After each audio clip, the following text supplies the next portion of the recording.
Sin embargo, empezaron nuevos paradigmas de interpretación.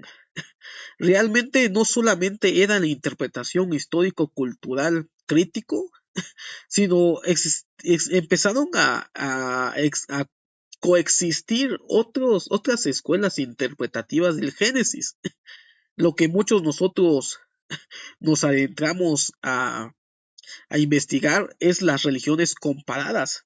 Sin embargo, hay nuevas propuestas de interpretación que tienen algo que aportar a la interpretación del Génesis. Empezó a surgir un nuevo contexto para la interpretación de Génesis 1 al 11, un contexto en el que estos capítulos ya no se consideraban el comienzo de un libro sagrado e inspirado, la Biblia. En su lugar se consideraban antiguas narraciones hebreas similares a otras narraciones del mundo antiguo sobre los orígenes cósmicos y humanos. Y eso fue algo importante en el acercamiento crítico de la Biblia hebrea, cuando empezaron estos nuevos paradigmas de interpretación, el método histórico, cultural y crítico, en el cual hacen una separación de lo que es un texto inspirado y una literatura antigua. Y esto fue muy importante para el desarrollo de nuevos paradigmas, porque al quitarle el sentido divino al texto, le da más oportunidades a la investigación crítica. Hubieron tres posturas en el Génesis capítulo 1 al 11 que vamos a ver en estos momentos. Algunos especialistas y eruditos trataron de darle respuesta a los orígenes del Génesis.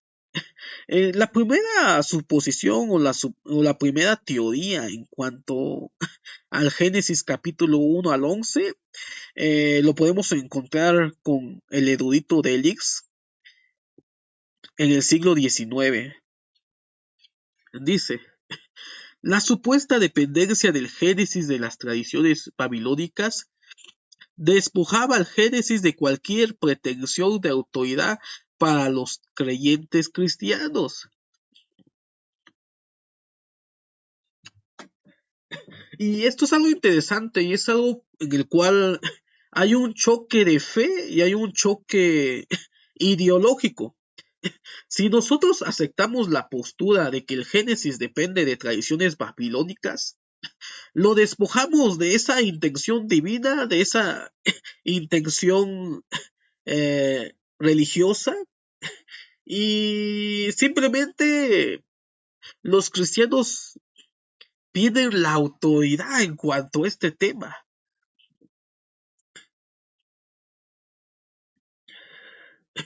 Y este es el miedo que muchos cristianos tienen. Yo a veces me pregunto y a veces me cuestiono, ¿realmente tiene que ser histórico para que tenga fe? ¿Realmente tiene que ser tangible para que yo tenga fe? ¿O es que mi fe se basa en hechos tangibles, en hechos históricos? ¿Realmente se pierde esa autoridad o la autoridad del texto al encontrarnos con estas críticas acerca del Génesis? Y yo creo que muchos pierden la fe cuando se encuentran con estos temas, porque realmente su fe no está realmente fundamentada. Había un sacerdote, el sacerdote Baus, que estuvo trabajando en los descubrimientos de Qumran, que dijo: mi fe y mis investigaciones no tienen nada que ver. Y esto es algo interesante, cómo él aparta sus investigaciones y su fe. Su fe no tiene nada que ver con sus investigaciones, ni sus investigaciones tienen nada que ver con su fe. Tenemos que hacer esa evaluación y tenemos que hacer esa separación para poder entrar al mundo crítico. Y por esa razón muchos se aferran a la historicidad del texto bíblico como un texto divino, porque al suponer de que estos textos fueron influenciados por mitologías antiguas, le resta autoridad al texto y toda la ideología cristiana evangélica se destruye o se desborona dependiendo del caso, si realmente está tu fe realmente fundamentada. Yo creo que no hay ningún problema con aceptar con estas posturas o estas teorías o este acercamiento crítico. Entonces, lo que decía Delix es que si nosotros aceptamos que el Génesis depende de tradiciones babilónicas, despoja al Génesis de cualquier pretensión de autoridad para los creyentes cristianos. La segunda postura interpretativa o teórica de estos eruditos dice que Génesis 1 es un vínculo con las enseñanzas del Nuevo Testamento sobre la muerte y la resurrección, argumentando que se trataba de una liturgia utilizada en la festividad del Año Nuevo, cuando los reyes israelitas sufrían una muerte y resurrección rituales.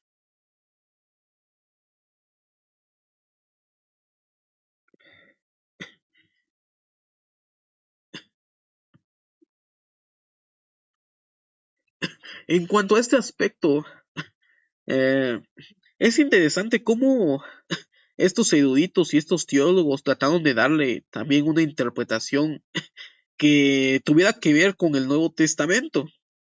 Sin embargo, lo rescatable de esta postura es que probablemente Génesis 1 sea un poema litúrgico. Es un poema que se recitaba la dedicación del templo y en las fiestas del templo.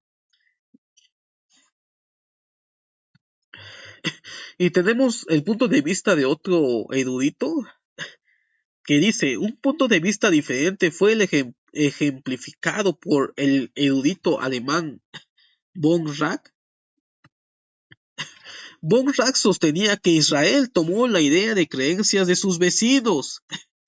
Mucho ojo, tomó la idea de la creencia de sus vecinos del mundo antiguo, bastante tarde en su desarrollo religioso, y que la salvación de Israel en el acontecimiento del Éxodo era más fundamental para la creencia israelita que la fe en la creación. El efecto de esta postura fue desviar la atención del Génesis 1 al 11 y hacer hincapié en las tradiciones sobre la elección de Dios y la salvación de Israel. Y esto es algo interesante que aborda este teólogo, este erudito, que realmente está aceptando de que el pueblo de Israel tomó la idea de la creación y otros mitos de sus vecinos del mundo antiguo para redactar los primeros capítulos del Génesis, y que en ese momento que ellos redactaron esos o crearon esos relatos que encontramos en Génesis, lo desarrollaron tardíamente. ¿Qué significa tardíamente? Que estos escritos no fueron los más antiguos en redactarse, sino por la temática fueron las que las colocaron al principio de la redacción o del Pentateuco. Es decir, estos textos fueron elaborados en el exilio, eh, en un periodo de desarrollo religioso bastante tarde. Realmente estos textos fueron realizados en ese periodo de encuentro cultural del pueblo de Israel con el pueblo babilónico y los relatos mitológicos de la cosmovisión de la creación del universo. Y entonces los israelitas tomaron estos relatos y recrearon sus propios relatos de la creación y las colocaron al inicio de su libro sagrado, el Pentateuco o la Torá, y que posteriormente estos libros llegaron a ser colocados en lo que nosotros conocemos la Biblia hebrea y la Biblia cristiana. Y esto es algo muy interesante lo que nos dice este teólogo, que estos relatos fueron tardíos, no fueron lo primero que se escribieron, no fueron los más antiguos, fueron escritos tardíos y que lo que realmente le interesaba, dice este teólogo, al pueblo de Israel, no es el relato de la creación. El relato de la creación no es lo que le interesa más al pueblo de Israel. Simplemente es rellenar huecos argumentativos que le quedaban a la Biblia hebrea. Colocaron Génesis 1 al 11 y posteriormente contaron los relatos de los patriarcas hasta llegar al Éxodo, donde realmente se ve la teología hebrea de la elección del pueblo de Israel, el convenio del pueblo de Israel con el Dios Yahvé, la liberación del pueblo de Israel de Egipto y el convenio o el pacto que realizó Israel con el Dios Jehová. El punto central de la teología israelita era esa teología de la liberación del pueblo de Israel de Egipto. Eso era lo que les interesaba más a los hebreos. Relato que probablemente se redactó y se terminó de editar en el exilio. Y al principio de este relato tuvieron que colocar Génesis 1 al 11 para que realmente el libro hablara sobre los orígenes no solamente del pueblo de Israel, sino de la humanidad. Y de esa manera podemos ver cómo se redactó Génesis 1 al 11, cómo es probable que esos textos que terminaron en el libro del Génesis fueron textos reelaborados posteriormente, que no tienen sentido literal histórico, sino literario, y probablemente con una intención teológica, y como algunas escuelas interpretativas han argumentado, que probablemente tengan cierto tinte apologético y crítico sobre el reinado de Salomón. Recordemos de que ya estos israelitas estaban en el exilio y tuvieron un periodo de reflexión acerca de los problemas que tuvieron que pasar para que fueran expulsados y exiliados. Y una de las causas que ellos encontraron es referente a los reinos davídicos. Y podemos encontrar esa crítica en Génesis capítulo 1 al 11. La caída de Adán simplemente es la caída del rey Salomón.